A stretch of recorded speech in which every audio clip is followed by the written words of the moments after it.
Ted Lewis, and most of you, I guess, are associating me with Whippenstock, where I am an acquisitions editor. That is just part-time. My main work is in the field of restorative justice. I'm an executive director for a nonprofit of a staff of 10, working with victims and offenders. And when I learned that Ellul, for a part of his time, was working with youth offenders and young adult offenders, trying to help them find alternatives to punitive outcomes, it became a resonant point for me. And I think what's really drawn me to Ellul is just a lot of the different braids or strands in his life that got braided together correspond a lot with my own. I think I was probably an Ellul fan before I had really seriously read Ellul. So back in the early 80s, I probably got little bits through magazines like Radex and other interviews here and there, but hadn't really seriously read him. But I did read Daniel Borsten's The Image. How many have read that book? That was an extremely influential book for me, and so I sort of adopted Borsten's culture critique of pseudo-events in America. He was very interested in analyzing advertisements. Almost had sort of became a hobby for me to collect magazine advertisements and start to read them as texts. So I was doing this in college years, and then I became quite fascinated with Marxism and ended up doing a master's program at the University of Minnesota with Bruce Lincoln, who actually is in Chicago now. He introduced me to a whole Marxist social critique of culture, and that furthered my interest in that field. And I wanted to do my thesis work on the religious dimensions of advertising. And I was all excited to do this. And I had all this collected work, and I had some personal theories, and this is developing, and that proposal was rejected because it was too, I guess at the time, too innovative, and I wasn't going to pay my dues in the realm of classical work and learn a language. So I had to shift gears, and I ended up doing a thesis work on idolatry and iconoclasm in ancient Israel. Meanwhile, I never really gave up that hobby interest in advertising, and around the mid-'80s, I developed a personal theory that I called Yiddivarg. It's the word gravity spelled backwards.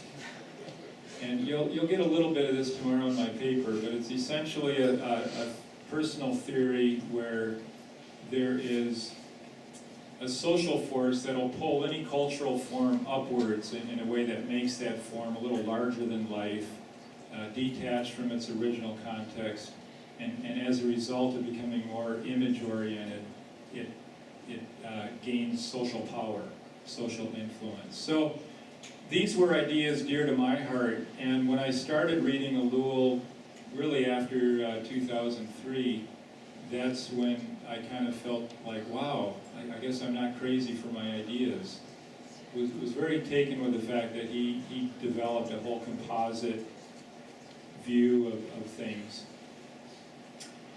Meanwhile, I came from a very,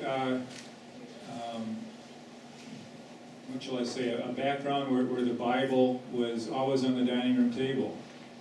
And always had a sense that the Bible was both base and guide for all sorts of things.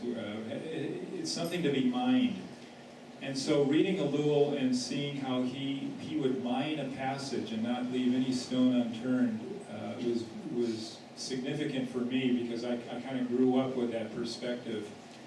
And mixing that in with a Marxist understanding and my interest in culture critique, again, these were a braiding of strands that I saw in Ellul.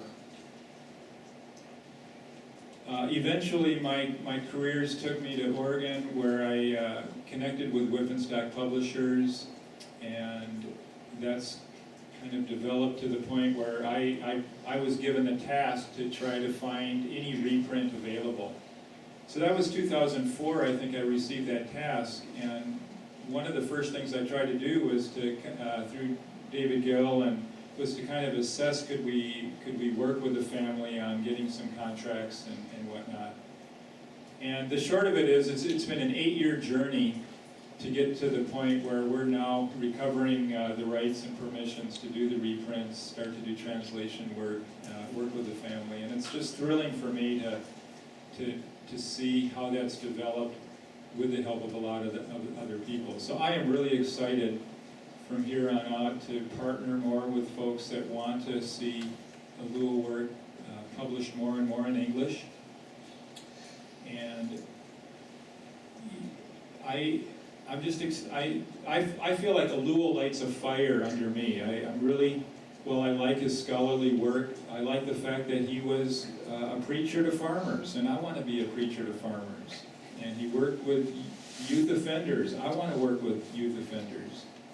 He used the word I in his writing, and I want to use the word I in my writing. He's like a prophet like Amos, saying bold, exaggerated things. And I want to be a writer and poet like him. That's really the bottom line for me, is he inspires me to imitate him. Yes, Greg Wagenfuhr. I did an undergrad degree here, and I came with questions. It was my first year talking with my supervisor, who was Mark Talbot in the philosophy department. And I asked him a question. I hadn't ever encountered Ellul. I asked him, why do we see that human history seems to be a reaction against the curses of God? And he said, oh, you need to read Ellul. And I didn't really think about it. I got involved in philosophy and ancient languages that I did and didn't think about it. And then in seminary, I went to Westminster. They had a Dallas campus now called Redeemer, where Bill Edgar is there, and he's an Ellul fan. And so I did an independent study with him after, I think, picking up Reason for Being. I really got into a sort of existential mode of thinking about Scripture, about that you couldn't just interpret it objectively as a word, that you were fundamentally missing the message if you could just read it and everybody come away with the same meaning. It had to influence you personally. So I really liked that, and so I got into his works mainly through his biblical studies, which now I'm doing a PhD. I began with the idea was to do something on Ellul, and doing it under Andrew Goddard in Bristol in the UK. I contacted David Gill by email a few years ago asking him if he knew anyone in the UK. I think Andrew's the only person, so that's how it happened. But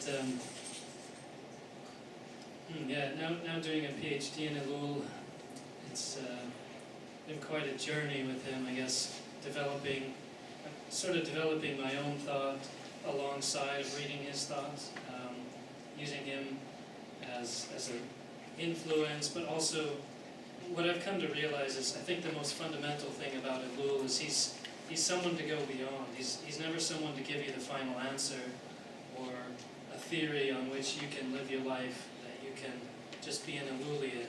I don't think he wanted an Ellulian anyone. He says in a few places that he didn't want disciples. He wanted to cause people to think differently, to disagree with him, but know why they disagree with him, to use him as a catalyst for thought. And I think that's what's happened with me. So I've had to investigate his influences. Karl Barth, teacher Bonhoeffer, many others. I think that's been the best lesson I've taken from him is, and going along with sort of the anarchist line is, authority is, I'm not really sure about authority. And I think in the academic sense, that means I don't think we should have heroes. I don't think there are academic heroes that we need to sit around comparing and contrasting the rest of our lives, what this hero said, what that hero said, almost like a comic book battle between our favorites. But that, we should use these people as springboards to new ideas. I think Ellul works very well with that. So as far as the works and what ideas, I guess, would be best, that I think need to be explored and preserved in Ellul, it depends on the context. In America, there's quite a lot more theological interest than there is in Europe. Europe, it's much more ecological and sociological. So in one sense, the message is almost different to each continent and the opposite of what they're focusing on. I think the dialectical method of Ellul is very valuable. Letting the world speak for itself in its own terms, understanding what the world is on its own terms, and then if you're a Christian, realizing that there's a theological interpretation to that that needs to be said. But if we only do theology, if we begin simply with theology, we lose the contact with the world because we're speaking in terms they can't understand. We're talking about issues they know nothing about. And what is sin today? So Ellul is great in picking up his Marxist line and talking about alienation instead of sin. How do we pose these problems to the modern world that isn't Christian anymore? I think his dialectical method is profoundly helpful in doing that. Is this on? Yeah. Yep. Okay. Well, my name is Nick Ogle. I graduated from George Fox University in Oregon last year as an undergraduate, so only one degree on my belt. And I encountered Ellul a little over 2 years ago and started reading the Technological Society and learned basically about Ellul's theory of technology as an ensemble, as something that is totalizing our experience of reality. So I studied philosophy throughout the 3.5 years I was at school, and Ellul was all along a side project to other studies I did. Yeah, I mean, he separates himself as an interdisciplinary thinker. I think he takes the good of sociology and philosophy and theology, those three disciplines especially, and integrates them in a way that allows him to get a perspective on the way things are, that kind of resolves some of the problems that get, especially philosophers, stuck somewhere sometimes. So he was a fresh perspective, he was a Christian perspective, and allowed me to kind of hash out some of the questions I had about a faith that can be explained sociologically and yet still be alive within what I was experiencing. And so after being exposed to him, I decided to embark on a research project, which has led me here, of thinking of Ellul as an educational theorist. So reading him alongside Neil Postman and Ivan Illich, Deschooling Society and End of Education, from those two, and trying to think of him as someone who can speak to issues with the university and how it's incorporating technology today. I think his critique of technologies as an ensemble, as a system, is very helpful to understand at least the institution of the university. In my experience, it's helps me understand the workings of what I was brought into and am now out of. So I focused on him specifically as an educational theorist, and continue to be interested by his grounding of Christian ethic. That's an area that I would love to explore more into as time goes on, and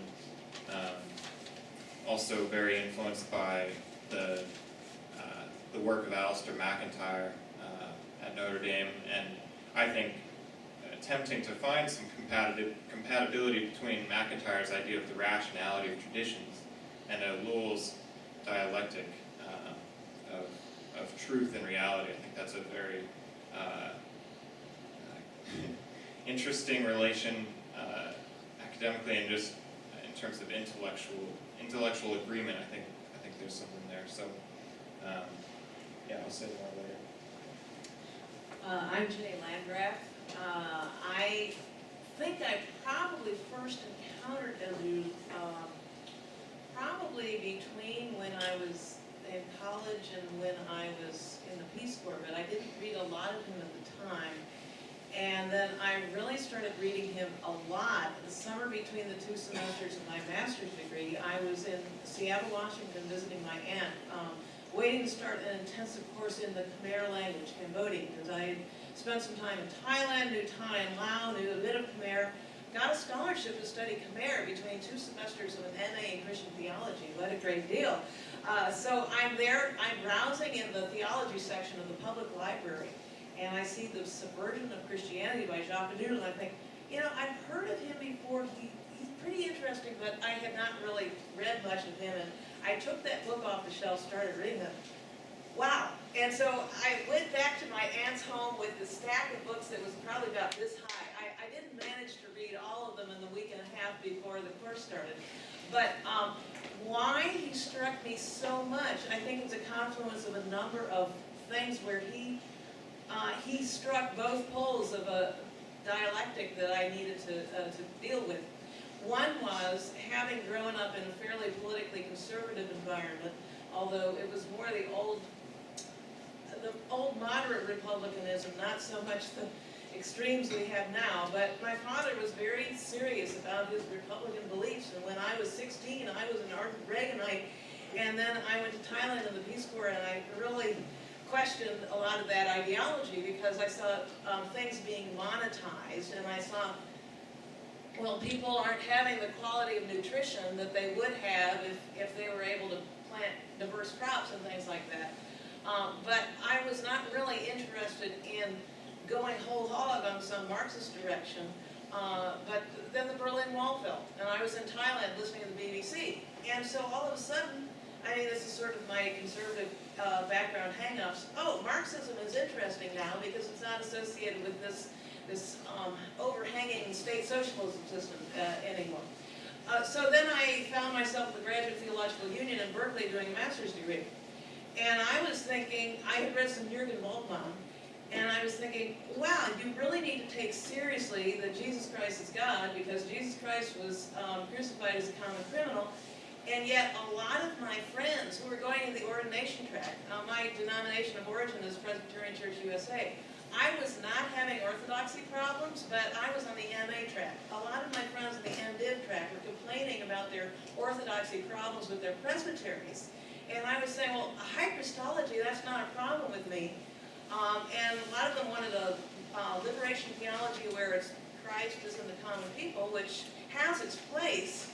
But I know, well, I'm a sinner. I do, it's not, I mean, I didn't want a Christology where, oh, it's all about me. I mean, I need redemption.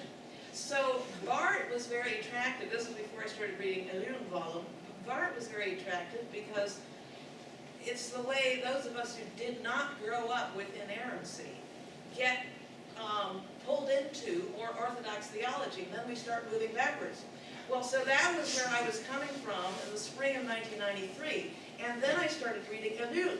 So I get both the interest in what do you want to still deal with from conservative thought, what do you want to deal with from Marxist thought. In a way, they're two sides of the same coin because of capitalism and communism both having doctrine of work and doctrine of progress. And you get, I want to recognize that they're poor and oppressed in this world and that Jesus Christ came for them. And I also want to recognize that that's not the only thing, that we all need redemption. So there are all these different influences, and I mean, I find it still a critique of myself. I mean, I'm a sinner. The truth and reality thing, I constantly find myself grasping at reality. I mean, I can be as much an internet addict in certain binges as anyone who has never read Ellul, who is not a professing Christian, or is not a professing any sort of doctrine that might question the idolization of reality. So I find him terribly relevant, and all this stuff about, I hear constantly from politicians, economic progress, economic growth. I question that, and so I think we're going to need to, as a society, as a planet, need to think about stopping growth or reversing or thinking what can grow and what can't grow, and I think Ellul is going to still be relevant. And I think in terms of Christian theology, we have to learn to deal with the tensions between Barth on one hand, the points of view represented by Reinhold Niebuhr, where you have vicious circles of power. So I think with Ellul, you get both the freedom of God from Barth, and you get vicious circles of power, which is a Niebuhr. I mean, not that those are the only things you need to take account of, but he has an awful lot of, I mean, there are many times I think he's wrong, but there are an awful lot of things in there that I think are very rich and worth dealing with. And so he was somebody, I realized I could keep mining for the rest of my life, and so I ended up writing my dissertation on him. So I've already spoken quite a lot. So. Okay.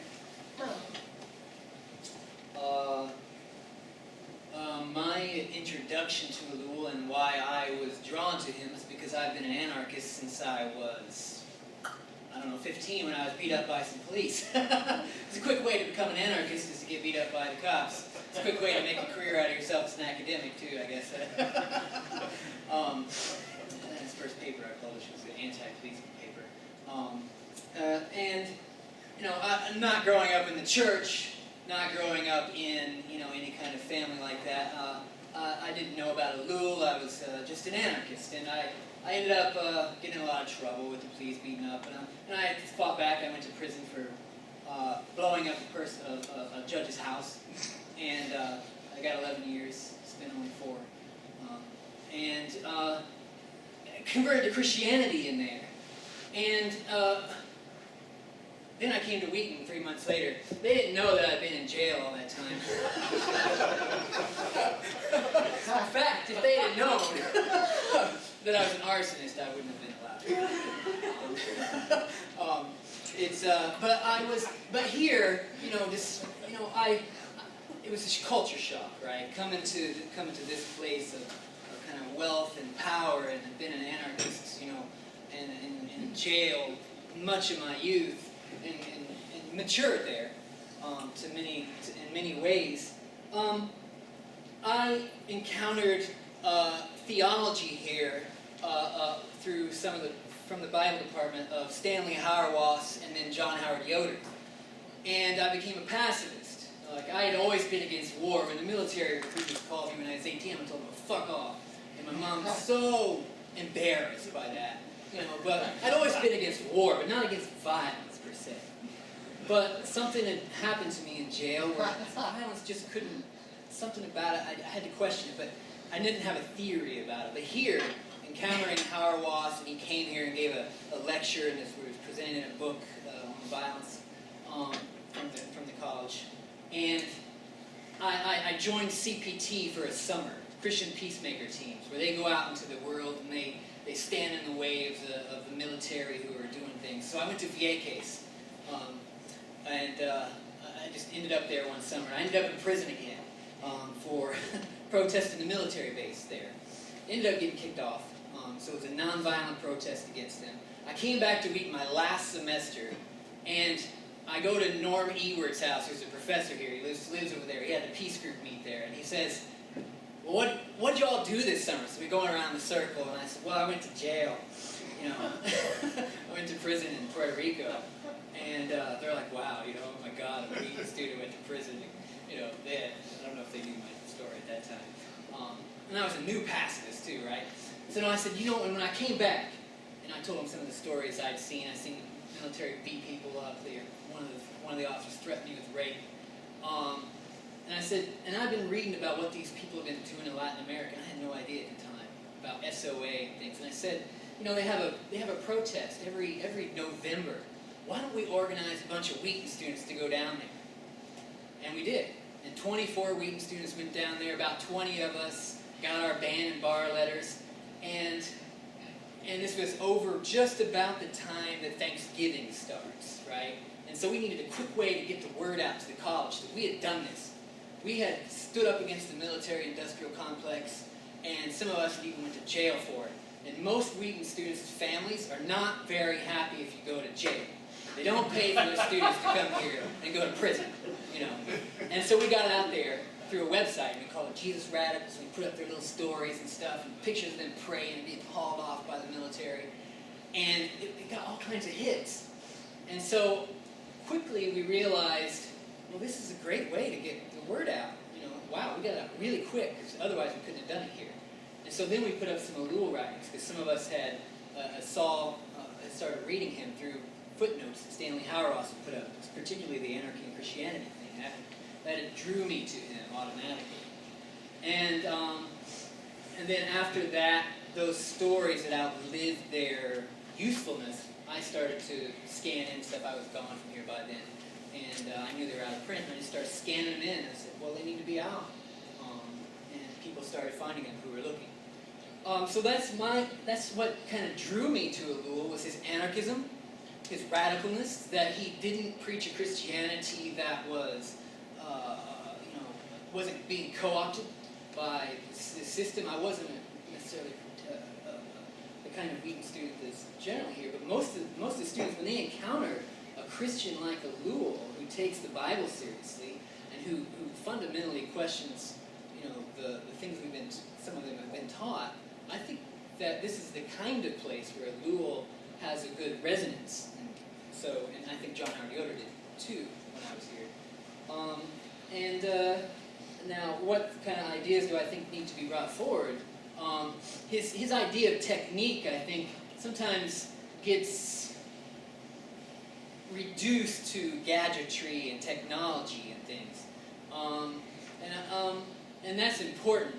And that has been a major influence on my life. I don't have a TV, any of that kind of stuff. But technique is bigger than that. What drew me to Ellul is that technique is bigger than it's anarchy stuff. You question the systems, you question the police. They're not your friends. I mean, they might be good individuals, but it's a system. The state, the economic systems. I mean, that's what I think the technology the technique has to be emphasized with Ellul sometimes while we're rightly critiquing the technological side of it. So this was a great Does anyone here on the panel need to say any more about what the ideas you think need to go forward?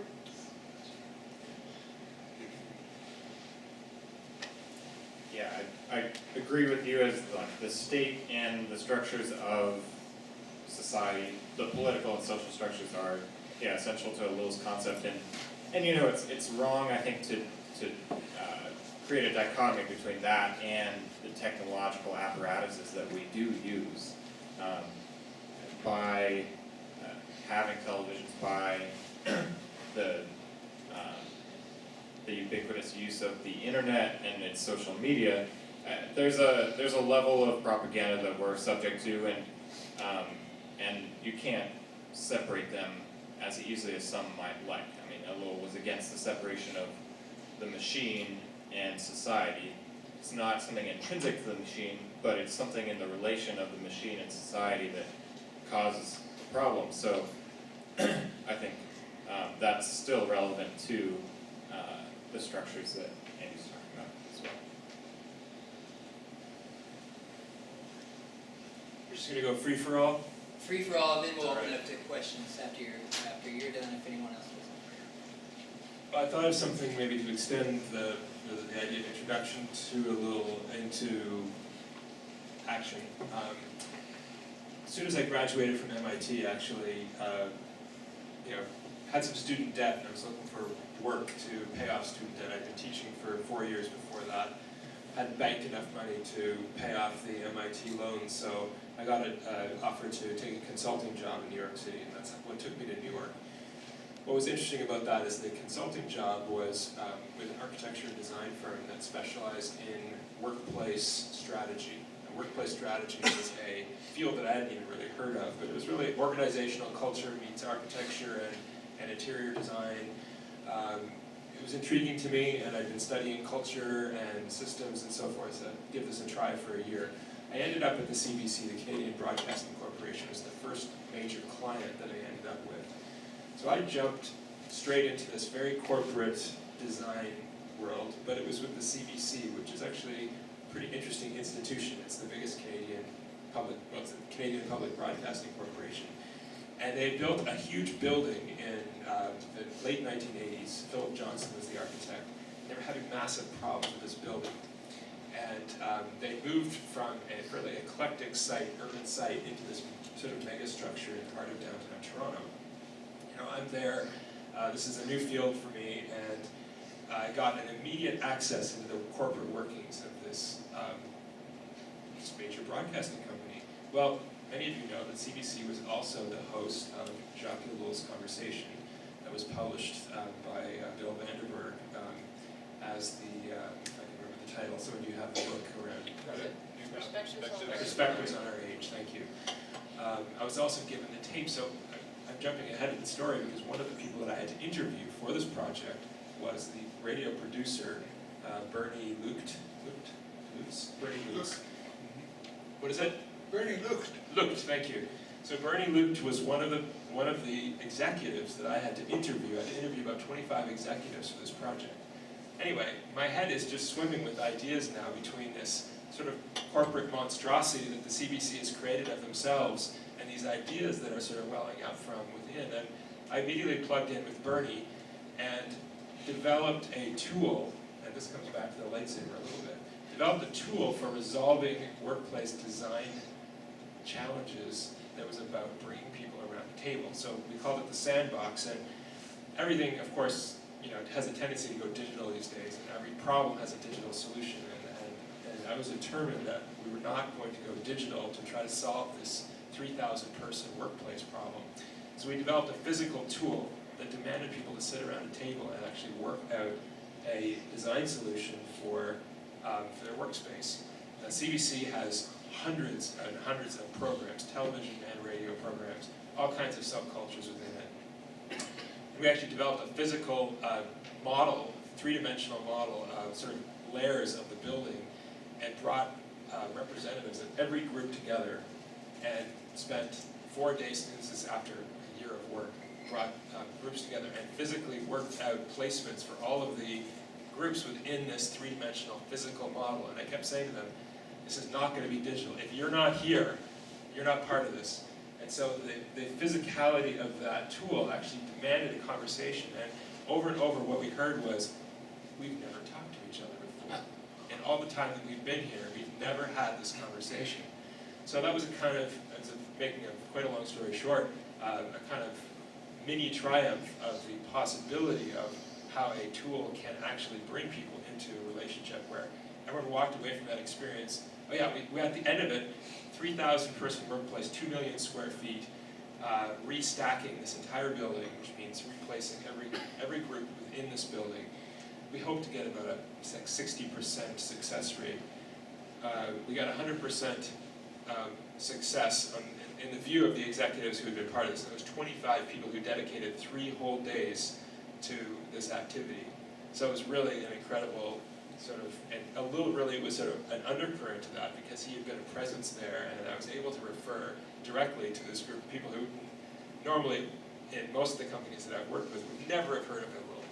And so that was a fun project. Sounds neat. Sacralization, I would say the one idea I would want to see develop more, and what modern, postmodern folk need to hear is how everything is getting sacralized more and more without us really knowing it. And I think Ellul speaks to it in a number of places. New Demons is one of them, because in the idea that society is becoming more secular, it actually opens up the door for things to become even more religious. So just naming the sacralization that's happening, I think, is really a task before us.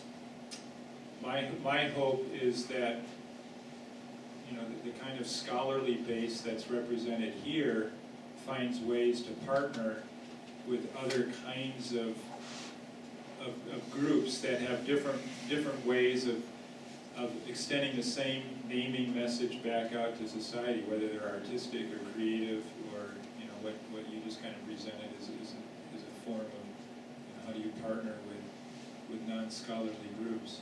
But I think the more sacralization can be named for what it is, it fits with Ellul's concept of iconoclasm, which is not to just go out and smash and wreck things, but it's to really strike at the spiritualizing and sacralization of things that give them that extra social power. One thing I wanted to add about things I think are relevant from Jacques is that no matter where you are, you can start critiquing what's happening. I'm thinking that maybe when I eventually get my dissertation totally reworked and make a book out of it, it'll be something like Jacques for people who compromise. Because I was thinking, several months ago, David Gill and Jeff Friedman and I were on a panel with the Society of Christian Ethics on Jacques, and I was presenting on the city. And I was thinking, well, this is sort of paradoxical. I live in Chicago. I love living in the city. It's an environment in which I can ride a bike and I can take transit. I do not have to own a car. That's wonderful. I happen to live alone, and I have an aggressive cat, so hospitality is unfortunately fairly difficult for me. But I involved in the church community. I mean, there are a lot of things in which reading some of the, I think Stanley Hauerwas is a very important perspective, but when you read people who talk about community and you think about commitments you've already made, like to my rescue cat who turned out to be aggressive, and you think, well, we all compromise, and obviously some compromises are for better causes than others, but we all have commitments, whether it's to animal family, human family, thinking, well, I really want to ride a bike rather than own a car, and I end up living near the lake, which is more expensive, but it means I can use a lakefront bike path, which has less traffic. So anyway, I think no matter where you're coming from, if you realize there's this critique to be made and that God, there's the hope that God may intervene, you can start there. And I think sometimes when you read more communitarian thinkers, if you're not living in this ideal, or what those of us who are on the outside of that tradition think, well, if I went off to work in organic farm community with other like-minded people, that might be better. But Ellul doesn't tell Christians that we have to leave the city. He worked with youth, delinquent youth in the city. Some of the projects were conventional city-building things like groups of older people who were in danger of freezing in their dwellings because they weren't sufficiently insulated. The youth club went and put in new windows. So he didn't say, oh, Christians shouldn't adopt any line of work that involved building. That's obviously not what you've done. So even with the critiques of things like the city, there's dialectic and there's double agency, that every time you're involved, maybe triple agency, you're involved, God's involved, principalities and powers are involved, so always living with that tension. And I think another thing in contrast with the communitarians, which they would criticize him for, but I think in American culture, considering our individualism, if you can't start from where there's some sort of recognition that your individuality can have validity before God, then a lot of people might think, oh, I'm never going to be able to get there because I'm just not the right kind of community person. I'm too individual, I'm too different. But with Ellul, you can start wherever you are, no matter what checkered past you have. And I think that's a good reflection of God's grace, picking us up where we are and not saying, well, you really should have had the right pedigree to start with this, and you've got the wrong pedigree, so sorry you can't get in.